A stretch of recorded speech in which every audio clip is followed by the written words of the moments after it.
The lawyer's office smelled like old leather and disappointment. My siblings sat in their designer clothes, barely containing their glee, as Mr. Whitman read through Grandma Cecilia's will. 3 million each for Brandon, 3 million for Ashley, 3 million for Marcus. Properties divided equally among them. Investment portfolios transferred.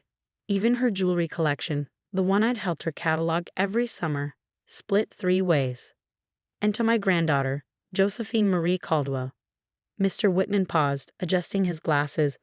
I leave the contents of safety deposit box 447 at First National Bank on Meridian Street. That was it. No money. No properties.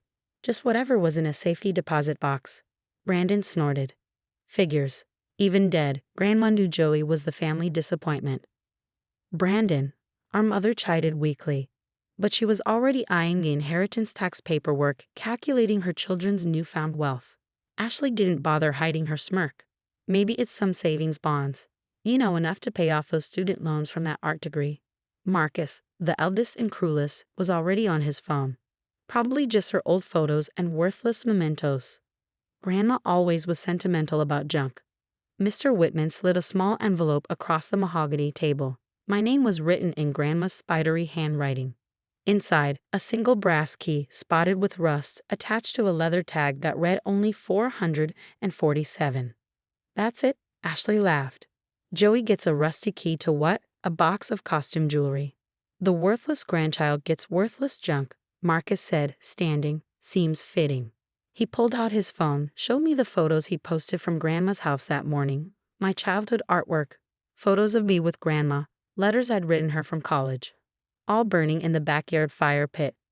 Cleaned out your old room, he said casually. Made space for my home office. Grandma's house is mine now, after all. I fingered the key, staying silent. Let them talk. Let them gloat. Let them sign every document Mr. Whitman placed before them with eager, greedy fingers. Miss Caldwell, Mr. Whitman said quietly when my siblings were distracted with their windfall. The bank closes at 5. You might want to visit sooner rather than later. Something in his eyes, a flicker of knowledge, maybe amusement. I nodded once. The funeral was that afternoon. A lavish affair my siblings had planned to showcase their newfound wealth. Brandon gave a speech about family legacy while wearing a new Rolex. Ashley dabbed at dry eyes with a handkerchief that cost more than my rent. Marcus talked about preserving Grandma's memory while living in the house where he burned my photos. I sat in the back, the rusty key heavy in my pocket. After the service, relatives I hadn't seen in years suddenly remembered I existed. Joey dear, I heard about the will. Aunt Patricia cooed with false sympathy. So unfair. But then you were never really close to Cecelia, were you? She left me what she wanted me to have, I said simply. A key? Uncle Robert laughed. To what? Her cookie jar. I smiled, said nothing, and left early. Let them gossip. Let them pity poor Joey with her art degree and her rusty key. First National Bank on Meridian Street was an old building, the kind with marble columns and tellers who knew your name. Mrs. Chen at the safety deposit desk smiled when she saw me. Miss Caldwell, we've been expecting you. She took the key, examined it. Box 447. Your grandmother was very specific about the instructions for this box. Instructions? She led me to the vault, past rows of identical boxes. She said you'd come alone. Said you'd come after the others had signed everything. Her eyes twinkled. She also said you'd understand why when you opened it. Box 447 was larger than I'd expected. Inside 3 things. 1. A manila envelope, thick with documents. 2. A leather journal, worn and familiar. 3. Another key, modern, silver, attached to a tag with coordinates. I opened the journal first, recognizing it immediately. Grandma's investment diary, the one she kept religiously for 60 years.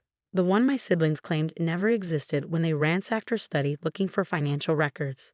The final entry was dated a week before her death. My dearest Joey, by now your siblings have gleefully divided what they believe is my entire estate. Let them. The money I left them is real, enough to keep them satisfied and stupid. What they don't know is that the millions they receive represent exactly 15% of my actual wealth. You see, my darling girl, while your brothers and sisters spent their visits asking about my will and checking my bank statements, you spent yours asking about my life. While they cataloged my possessions, you cataloged my stories, and in those stories, I told you everything. Remember the tale about your grandfather's foolish investment in that little Seattle coffee company? The one your father laughed at. Starbucks turned those worthless shares into quite a fortune. Remember when I told you about buying useless land in Austin back in the 70s? The parcels your siblings called Grandma's dirt collection? That dirt is now in the heart of the tech district. The key you're holding opens more than a box, Joey. It opens the door to everything I really owned.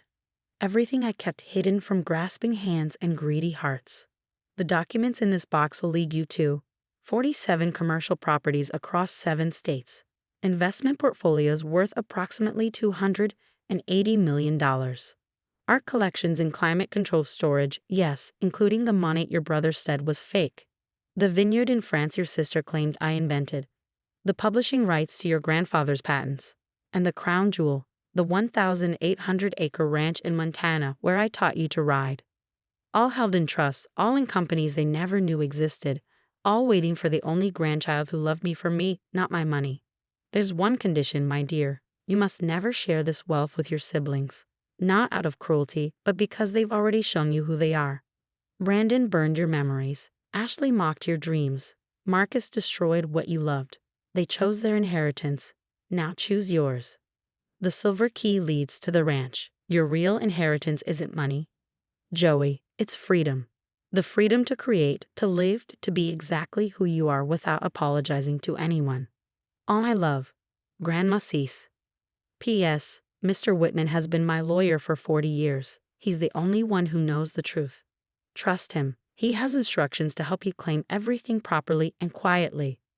P.P.S. The rusty key? It's from my first apartment, the one where I started with nothing. I kept it to remember that wealth isn't what you're given.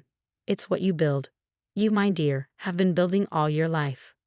I sat in that small vault room and cried. Not from grief, I'd done that already, but from the sheer magnitude of her faith in me. While everyone else saw the struggling artist, the unmarried granddaughter, the one who couldn't afford designer clothes or fancy cars, Grandma saw the truth. She saw the girl who spent summers learning her recipes instead of asking for money, who helped organize her photos instead of appraising her jewelry, who asked about her childhood in Poland instead of her stock portfolio. The manila envelope contained deeds, titles, account numbers, contact information for lawyers and property managers, an empire hidden in plain sight. The ranch alone was worth more than what my siblings had inherited combined. I called Mr. Whitman from the bank. "Ah, Josephine," he said warmly, "I trust you found everything in order." She left me everything. Not everything, he corrected gently. She left them what they expected, money. She left you what they never understood was valuable. The rest. My siblings. Signed ironclad documents accepting their inheritance as complete and final. They can't contest what they don't know exists. I could hear his smile.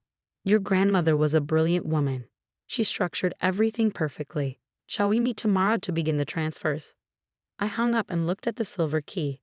The coordinates led to Montana, to the ranch where I'd spent my happiest summers, where Grandma taught me to ride, to paint landscapes, to see beauty in wild things, where my siblings had never bothered to visit because it was too far from civilization. That evening, I attended the family dinner at Marcus's house, Grandma's house. They toasted their good fortune with champagne that cost more than my monthly salary. At least Joey can afford to eat tonight. Ashley laughed, gesturing at the elaborate spread. Consider it our charity. Yeah, Brandon added, already drunk. Maybe we should set up a fund for her. The Failed Artist Relief Foundation. I smiled, sipped water, and let them talk. Marcus showed off his plans to gut Grandma's gardens and install a pool. Ashley bragged about quitting her job to become an investor. Brandon had already bought 2 sports cars. What about you, Joey? Mom asked, trying to be kind. Will you be all right? I know Grandma's oversight must hurt. I'll be fine, I said honestly. Grandma left me exactly what she meant to. A rusty key, Marcus laughed again. To what? Did you even check? I did. And it opened what it was supposed to open. Which was? Ashley pressed, sensing something. I stood gathering my things. A door. To what? Brandon demanded. I looked at them, my siblings who've inherited millions but not wisdom, who've gained wealth but not worth, who'd burned my photos while sitting in a house worth less than the dirt they'd mocked. To the future Grandma wanted me to have, I said simply, good night. I left them there, confused and irritated but not worried. Why would they worry? They had their millions. They had won. The next morning, I met with Mr. Whitman and began the quiet process of claiming my real inheritance. By the end of the week, I was worth more than my siblings would make in 10 lifetimes. But I didn't buy sports cars or designer clothes. I didn't quit my job at the gallery or move from my small apartment. Not yet. Instead, I flew to Montana, used the silver key to open the ranch house, and found one last gift, a studio Grandma had built just for me, with north-facing windows and views of the mountains. On the easel was a note, "Paint your truth, Joey. It's worth more than their lies." 6 months later, my first solo art exhibition opened in New York. The mysterious buyer who purchased the entire collection for $2.3 million remained anonymous. The check was drawn from a company called CLC Investments. Cecelia Louise Caldwell Investments. Thanks, Grandma. My siblings came to the opening, of course. Drawn by the prestige and the free champagne, calculating how to use my sudden success for their benefit. I always knew you had talent, Ashley lied smoothly. We should talk about investing your earnings. Family helps family. Speaking of family, Marcus interjected, you could use a business manager. I'll give you the family discount. Or you could invest in my new venture, Brandon added. Ground floor opportunity. I smiled at them over my champagne glass. Real champagne now, not the cheap stuff I used to drink. That's kind of you all. But I have excellent financial advisors. They've been managing my portfolio for years. Portfolio? Ashley blinked. What portfolio? The one Grandma helped me build, I said truthfully. After all, she had just not the way they assumed. They exchanged glances, calculating, wondering. But what could they do? They'd taken their millions and signed their papers. They'd mocked the rusty key and burned my memories. And now I stood in a gallery wearing a simple black dress and my grandmother's pearl necklace. The real one, not the copy she'd left in the jewelry box they'd divided. The one she'd hidden in the ranch house with a note, for Joey's first exhibition. You know, I said quietly, Grandma once told me that wealth isn't about what you have. It's about what you do with it. Easy to say when you have nothing, Marcus scoffed. I smiled. Exactly. They left early, frustrated by my calm and their inability to figure out my sudden success. Let them wonder. Let them assume I got lucky with art sales. Let them sleep soundly in their paid-off houses while I owned the land beneath 100 others. That night, I called Mr. Whitman. I want to set up a foundation for struggling artists, full scholarships, living stipends, no strings attached. Your grandmother would be proud, he said warmly. What shall we call it? I thought of the rusty key still on my keychain. The key to a first apartment, to humble beginnings, to remembering where you came from. The Rusty Key Foundation, I decided. For artists who have everything but opportunity. Perfect. And your siblings? They got what they wanted, I said. Money without meaning. Wealth without wisdom. Exactly what they deserve. I hung up and looked at the gallery walls, now empty of my paintings but full of promise. Tomorrow, I'd fly back to Montana. I had a ranch to run, properties to manage, a fortune to shepherd. But tonight I raised a glass to the woman who saw me clearly, who gave my siblings enough rope to hang themselves with greed, who left me a rusty key that opened every door that mattered. Thanks, Grandma, I whispered, for knowing the worthless grandchild was worth everything. Somewhere in her house, Marcus slept soundly, never knowing he lived in the smallest property in Grandma's true portfolio. Ashley dreamed of investments, ignorant that her millions were pocket change compared to the accounts she'd never known existed. Brandon polished his sports cars, oblivious that I owned the dealership where he bought them. And I held a rusty key and smiled. Because Grandma was right, they'd chosen their inheritance, cash they could count and spend and waste. She'd left me something better, everything else. The key to her first apartment, the deed to an empire, the knowledge that being the worthless grandchild had made me the only one worthy of her real trust. $3 million had bought my siblings' silence, their signatures, their willingness to write me off. It was the best investment Grandma ever made.